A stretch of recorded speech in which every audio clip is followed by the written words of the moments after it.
So at the point of my challenging times, I needed a Christian body where I can join to at least help my faith and help my spirit. And at first, I was at peace. So the first Sunday I went to the church, they called first-timers, and I came out. They prayed for us, and then when we're standing there, the pastor of the church was like, I want to see you after the service. I told him I want to confide in him, to tell him one of my deepest secrets.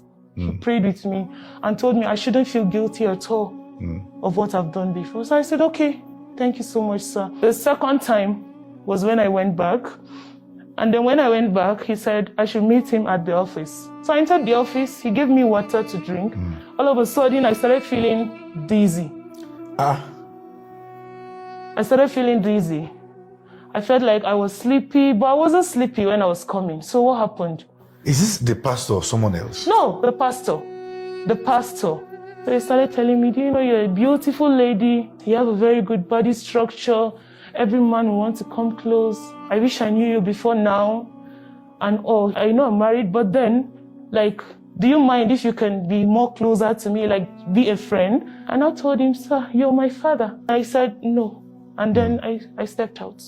I reached home. I thought that was all. He started sending me messages, started sending me voice notes, started sending me pictures of his areas. The first time he sent, I thought it was a mistake, and I replied, sorry, Pastor, I think this is not for me.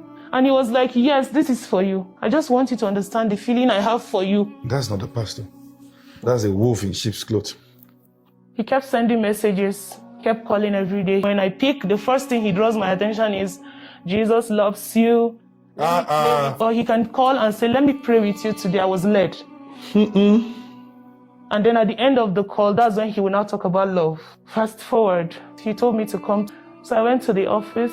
When he came, he entered the office, and then the same thing he did. He just gave me the water bottle. But I noticed it was already open. The seal was opened already. You drank it again? But I drank it. I was thirsty. You drank it again? I drank it. Drank it again? Yes. I was thirsty. I don't know what came over. I was so thirsty. I had to drink. Then I was sitting on the chair. He sat on the table edge. Then he started me, making advances. And then he told me, no matter how I shout, nobody is going to hear me. He was stronger than me. I was vulnerable. He succeeded in me.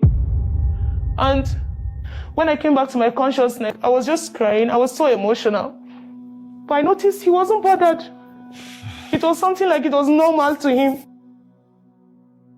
Immediately I go back home. I saw his call again.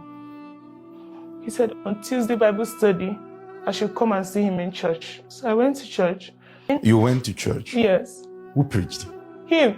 And you were seated? I was seated. And he was seeing you? He was seeing me. And he preached? He preached. What was the topic that day? He was preaching on how some pastors fall, luring other ladies, and how the spiritual life of the lady are not really strong. So he was encouraging the youths to be sensitive and not to just take spirituality casual. He was encouraging the youths to be on fire.